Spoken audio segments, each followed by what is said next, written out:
नमस्कार, आप सभी का स्वागत है सुरागीलाल न्यूज चैनल के प्रदेश बुलेटिन में। मैं हूं अनुश्री भारद्वाज और नजर आते हैं इस वक्त की फटाफट खबरों पर। 15 ग्राम स्मैक के साथ 2 तस्कर गिरफ्तार। लोकसभा चुनावों को लेकर कांग्रेस ने किया जिला सम्मेलन का आयोजन। पूर्व विधायक और उप जिलाधिकारी ने किया नाले का निरीक्षण। खाटू श्याम बाबा की भव्य निशान यात्रा का हुआ आयोजन। कोविड के बढ़ते खतरे के बीच खराब पड़ा है उप जिला चिकित्सालय का ऑक्सीजन जनरेशन प्लांट। बाल विकास परियोजना में लगातार दिख रही लापरवाही, मुख्य विकास अधिकारी ने दिए जांच के आदेश। जंगली जानवरों के आतंक से निजात दिलाने के लिए ग्रामीणों ने किया कॉर्बेट मुख्यालय पर हल्ला बोल। भूमि बचाओ आंदोलन को मिला यूथ कांग्रेस कार्यकर्ताओं का समर्थन। पीएल माखुम की राज्य स्तरीय कराटे प्रतियोगिता में प्रतिभाग करने देहरादून के लिए रवाना हुई चंपावत की टीम। कोयला खदान कारोबारी के विरोध के बावजूद खनन कार्य हुआ शुरू। अब खबरें विस्तार से। वरिष्ठ पुलिस अधीक्षक उधम सिंह नगर के निर्देशों के अनुसार नशे की रोकथाम हेतु पुलिस हर संभव प्रयास कर रही है और लगातार नशे और नशा कारोबारियों के खिलाफ कार्यवाही भी की जा रही है। इसी क्रम में जनपद उधम सिंह नगर के जसपुर में पुलिस ने नहर पार नई बस्ती रोड पर चांस रिकवरी के दौरान 2 आरोपी अनस और अरमान निवासी नई बस्ती जसपुर को 15 ग्राम स्मैक के साथ गिरफ्तार किया। वहीं पुलिस ने दोनों आरोपियों के खिलाफ एनडीपीएस एक्ट के तहत मुकदमा दर्ज कर न्यायालय के समक्ष पेश कर दिया है। संवाददाता दीपक चौहान की रिपोर्ट।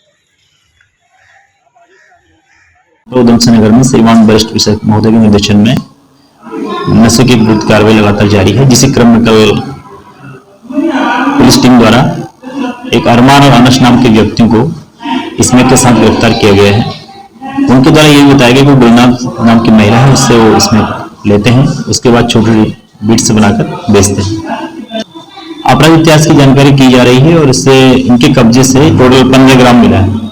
इनके कब्जे से बरामदगी के अनुसार एनडीपीएस तहत के मुकदमा दर्ज कर न्यायालय के समक्ष पेश किया जा रहा है। हल्द्वानी में कांग्रेस ने आज नैनीताल जिला सम्मेलन आयोजित किया, जिसमें प्रदेश अध्यक्ष करण माहरा, नेता प्रतिपक्ष यशपाल आर्य सहित कई विधायक मौजूद रहे। सम्मेलन में पार्टी पदाधिकारियों के साथ ही पूर्व विधानसभा प्रत्याशी भी शामिल हुए। इस दौरान लोकसभा चुनाव से पहले कार्यकर्ताओं के बीच जाकर पार्टी को मजबूत करने का लक्ष्य लेकर ये सम्मेलन आयोजित किया गया। संवाददाता दीपक अधिकारी की रिपोर्ट।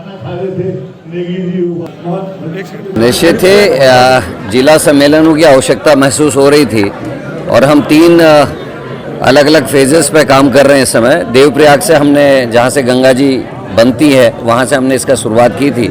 उसके बाद रुद्रप्रयाग, चमोली, पौड़ी, उत्तरकाशी, टिहरी, लोहाघाट, चंपावत, फिर पिथौरागढ़, फिर बागेश्वर और अल्मोड़ा के हम कर चुके हैं। आज नैनीताल जिले की ये बैठक है और इसमें जहां अपने अध्यक्षगणों से विभिन्न जो हमारे फ्रंटल प्रकोष्ठ है, उनके जो कार्यकर्ता, उनके सुझाव हम ले रहे हैं। साथ में हमारी बूथ कमेटियां कहां तक तैयार हो गई हैं, उसका सत्यापन का कार्य कितना हुआ है, मंडलों की नियुक्ति कितनी हो गई, उसका सत्यापन का काम कितना चल रहा है, इन सभी विषयों पर चर्चा है।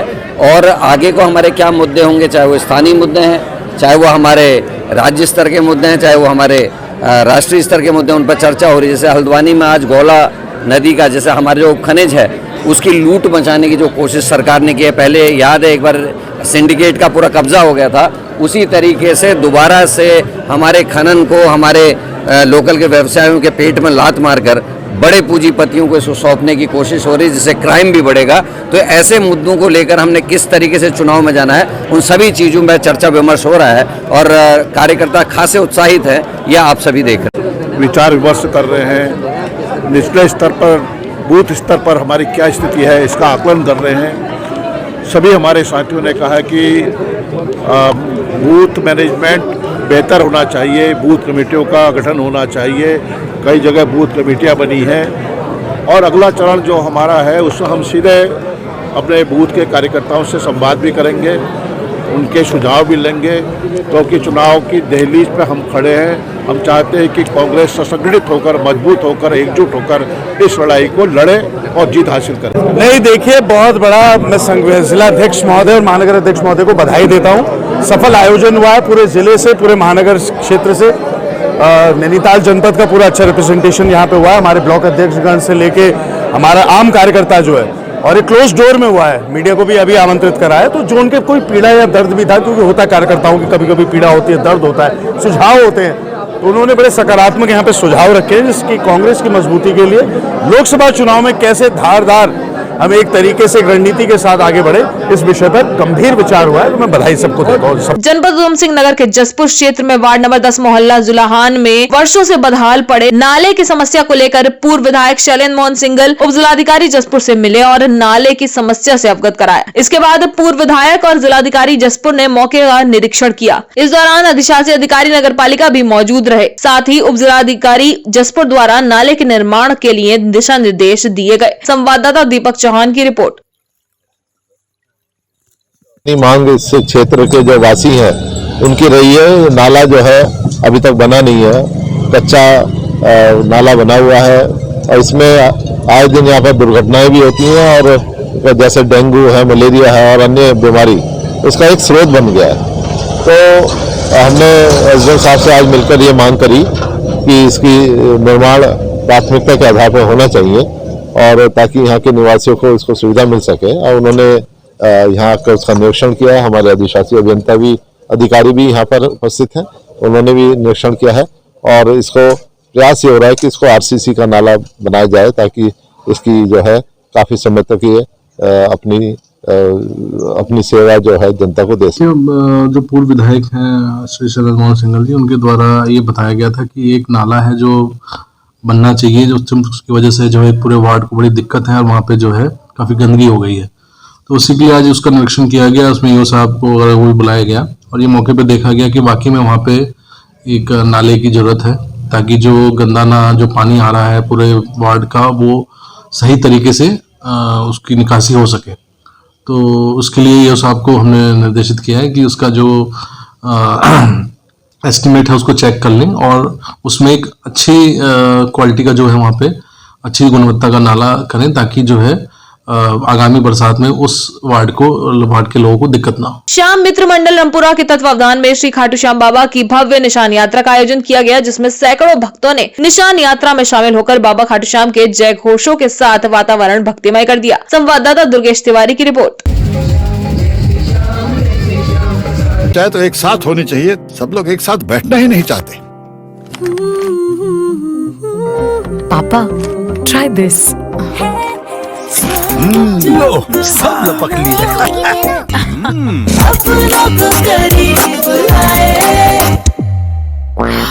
ये क्या हाल कर दिया है रूम का? बस कल से चाय मेरे रूम में। देवर पान नमकीन।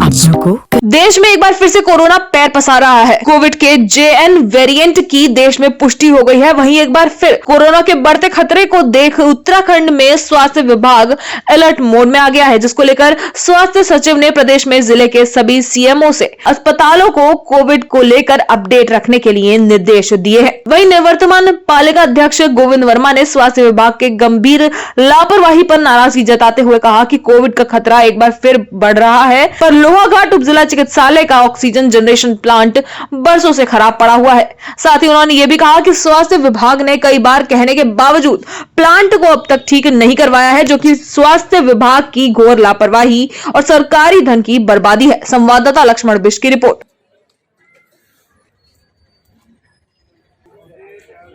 जो कोरोना की लहर है JN1, इसकी लहर पूरे देश में पाई जा रही है और बहुत सारे पॉजिटिव केस मिल रहे हैं और भारत सरकार की गाइडलाइन के मुताबिक समस्त CMOs को आदेश कर दिया गया है कि अपनी तैयारियां पूर्ण रखें और जनमानस का स्वास्थ्य को ध्यान में रखते हुए और लोहाघाट का ऑक्सीजन प्लांट विगत कई वर्षों से खराब पड़ा हुआ है, जिस संबंध में यहाँ के CMO से और CMO और DM साहब से भी बार बार अनुरोध करने के बाद भी अभी तक ऑक्सीजन प्लांट चालू नहीं हुआ।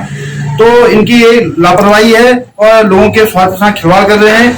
मैं इन लोगों से अनुरोध करना चाहूंगा कि जल्दी से जल्द जो कोरोना की लहर चल रही है और इसको देखते हुए स्वास्थ्य जो ऑक्सीजन प्लांट है इसको सुचारू रूप से चालू किया जाए, जिससे कि कोई भी इस प्रकार का अगर मरीज आता है तो उसको कोई दिक्कतों का सामना न करना पड़े। जनपद उधम सिंह नगर के जसपुर क्षेत्र में बाल विकास परियोजनाओं में लगातार लापरवाही देखने को मिल रही है। बच्चों और गर्भवती महिलाओं को लाभ देने के लिए बने आंगनबाड़ी केंद्र मात्र दिखावा बनकर रह गए हैं। दरअसल आपको बता दें, जनपद के मुख्य विकास अधिकारी विशाल मिश्रा ने मीडिया से बातचीत के दौरान बताया कि बाल विकास परियोजना में जसपुर से लेकर खटीमा तक जितने भी केंद्र हैं वे समय से खुलने चाहिए, लेकिन उनके संज्ञान में आया है कि केंद्र समय से नहीं खुल रहे हैं। आंगनबाड़ी केंद्र की की संचालिका और सहायिका समय से नहीं पहुंच रही हैं, तो वहीं बच्चों को राशन नहीं दिया जा रहा है और कहीं कहीं गुणवत्ता के साथ भी समझौता किया जा रहा है, जो कि बिल्कुल भी बर्दाश्त नहीं किया जाएगा। संवाददाता दीपक चौहान की रिपोर्ट। बाल विकास परियोजना के अंतर्गत जनपद उधम सिंह नगर में जसपुर से लेकर खटीमा तक जितने भी केंद्र हैं सभी समय से खुलने चाहिए। मेरे संज्ञान में आया है कि वहां पर केंद्र समय से नहीं खुल रहे हैं। आंगनवाड़ी केंद्र की संचालिका और सहायिका समय से नहीं पहुंच रही हैं। बच्चों को राशन नहीं दिया जा रहा है। कहीं कहीं पर गुणवत्ता के साथ भी समझौता किया जा रहा है। ये बिल्कुल भी बर्दाश्त नहीं किया जाएगा। इसमें हम जल्द से जल्द इंस्पेक्शन करवाएंगे। मैं खुद भी इंस्पेक्शन करूंगा और हमारी टीम भी इंस्पेक्शन करेगी, और जो भी कार्मिक समय से नहीं पहुंच रहे हैं या गुणवत्ता पर राशन नहीं दे रहे हैं उनके खिलाफ कठोर से कठोर कार्रवाई की जाएगी। अभी हाल में ही भारत सरकार से हम लोगों को निर्देश प्राप्त हुए हैं, जहाँ पर आंगनवाड़ी की बिल्डिंग्स जो जर्जर हैं या जो किराए पर चल रही हैं और मानक के अनुरूप नहीं है, उनके लिए जमीन तलाश करके नए भवनों का निर्माण किया जाए, ऐसा जीओ भी प्राप्त हुआ है। सभी उपजिलाधिकारियों से, सभी तहसीलदारों से हम लोगों ने निर्देश भी दिए, सबसे बात भी की है कि राजस्व विभाग हमको इस समय से जमीन उपलब्ध करा दे। उसके बाद हम विभागीय मद से और मनरेगा दोनों के कन्वर्जन से यथासंभव अतिशीघ्र आंगनवाड़ी बिल्डिंग्स का निर्माण प्रारंभ करवा देंगे। रामनगर में विभिन्न ग्रामीण क्षेत्रों के सैकड़ों ग्रामीणों ने ग्रामीण क्षेत्रों में लगातार आतंक का पर्याय बन चुके बाघ एवं गुलदार के साथ ही अन्य वन्य जीवों के आतंक से निजात दिलाने की मांग को लेकर कॉर्बेट मुख्यालय पर धरना प्रदर्शन करते हुए सरकार और विभाग के खिलाफ जमकर नारेबाजी की। तो वहीं प्रदर्शनकारियों द्वारा स्थानीय विधायक के खिलाफ भी नाराजगी व्यक्त की गई। संवाददाता राजीव अग्रवाल की रिपोर्ट। देखिए, पिछले हफ्ते जब ढेला गेट पर धरना दिया गया था, तब फॉरेस्ट के अधिकारियों ने और प्रशासनिक अधिकारियों ने कहा था कि हमने बाघ को ट्रंकुलाइज करके हटाने की परमिशन ले ली है और उसको हम जल्दी ही हटा देंगे। और उस समय जो हेड ऑफ फॉरेस्ट है, उनका भी रामनगर में एक दौरा लगा हुआ था, तो उनसे भी मुलाकात का वादा उन्होंने पब्लिक के बीच में किया था। लेकिन आज एक हफ्ता हो गया है, इस बीच में बाघ ने 2 लोगों को हमला करके घायल भी किया है और हेड ऑफ फॉरेस्ट यहाँ पर आए, घूमे फिरे, लेकिन गाँव के लोगों की समस्या उन्होंने नहीं सुनी। इससे आक्रोशित लोगों ने यहाँ पर धरना प्रदर्शन किया है और यहाँ पर लोगों को एक ही मांग है कि जंगली जानवरों से आप इंसानों को सुरक्षा दो। टाइगर के हम खिलाफ नहीं है कि टाइगर को नहीं बचाना चाहिए, लेकिन इंसानों को मार करके जो टाइगर और लेपर्ड बचाए जा रहे हैं उसके खिलाफ यहाँ पर लोगों के अंदर गुस्सा है, हम सबका गुस्सा है। और दूसरी बात हम ये कहना चाहते हैं कि 2006 में मुख्य सचिव ने संघर्ष समिति के साथ एक लिखित में समझौता किया था कि कोई भी व्यक्ति उत्तराखंड के अंदर यदि जंगली जानवर से घायल होगा तो उसका पूरे इलाज की जिम्मेदारी सरकार की होगी। लेकिन एक लड़का गुड़गांव के हॉस्पिटल में 17 साल का जो बाघ से लड़ते लड़ते घायल हो गया और उसके परिवार के 12-15 लाख रुपए खर्च हो चुके हैं, जेवर बेच करके, लोगों से कर्जा लेकर के, और सरकार ने केवल 50,000 रुपए मुआवजा दिया है था।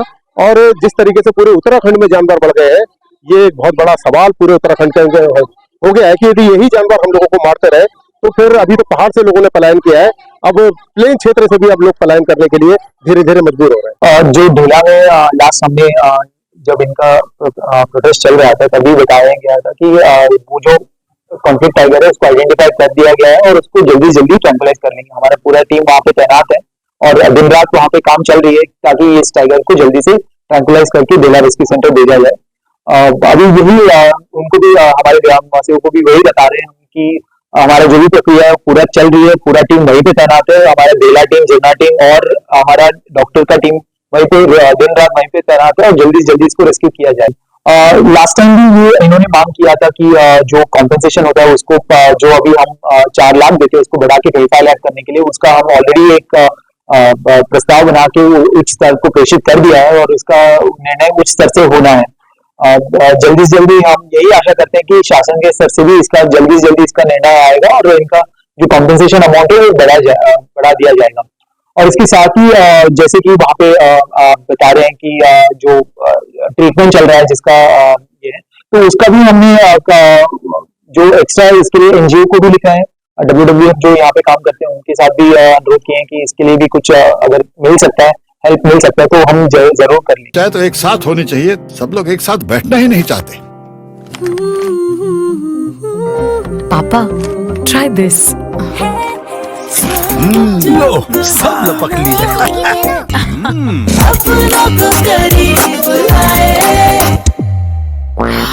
ये क्या हाल कर दिया है रूम का? बस कल से चाय कल से चाय मेरे रूम में। देवरपन नमकीन। बाजपुर की तहसील परिसर में चल रहे भूमि बचाओ आंदोलन को यूथ कांग्रेस के कार्यकर्ताओं ने अपना समर्थन दिया। इस दौरान यूथ कांग्रेस के कार्यकर्ताओं ने प्रदेश सरकार से लोगों को उनकी जमीनों का मालिकाना हक वापस देने की मांग की और मांग पूरी न होने पर उग्र आंदोलन की चेतावनी दी। संवाददाता शुभम गंभीर की रिपोर्ट।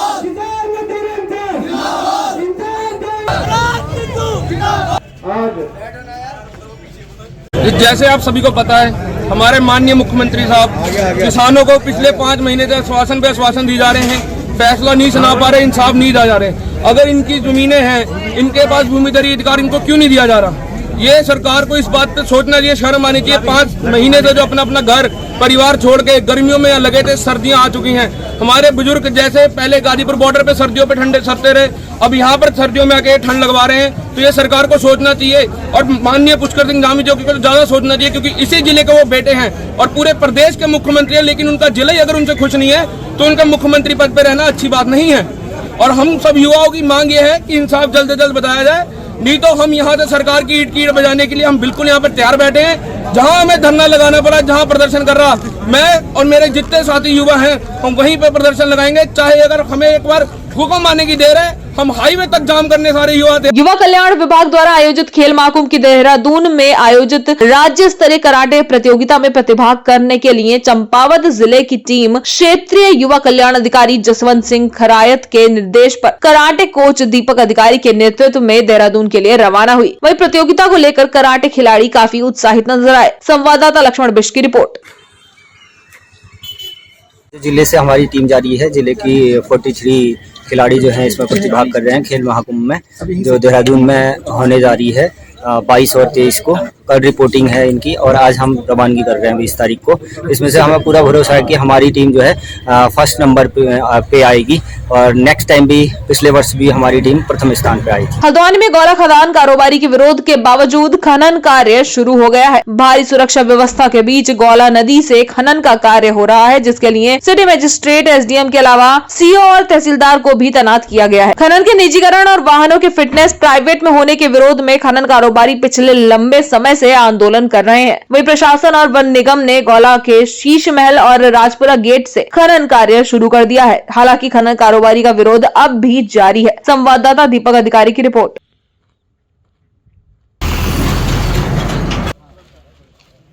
ये आप जैसा कि आप देख रहे हैं कि जो हमारा ये भी फिलहाल शीश महल गेट है, इसके अलावा अन्य गेट हैं, सभी प्रारंभ हो गए हैं और इनमें खनन का कार्य कल से ही प्रारंभ हो गया था।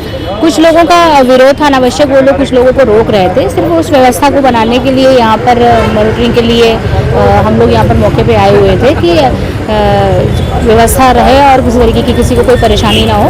अपनी स्वेच्छा से ये लोग नदी में खनन के लिए गए हुए हैं, निरखुल गए हैं। नहीं, यहाँ तो कोई ऐसा विरोध नहीं है, शांतिपूर्वक चल रहा है। जो वाहन स्वामी अपने वाहनों को भेज रहे हैं, खनन का कार्य सुचारू है। एहतियात के तौर पे है, जैसे कि कॉल थी कि शायद कोई विरोध करेगा, पर ऐसा है नहीं। शांतिपूर्वक चल रहा है और कोई अराजकता करेगा उसके खिलाफ भी ठोस कार्रवाई की जाएगी। हाँ, मेरे ख्याल से 8-10 चली गई हैं और लगातार चल रही है। आज के लिए बस इतना ही। प्रदेश से जुड़ी सभी खबरों को जानने के लिए जुड़े रहिए सुरागीलाल न्यूज चैनल से। धन्यवाद।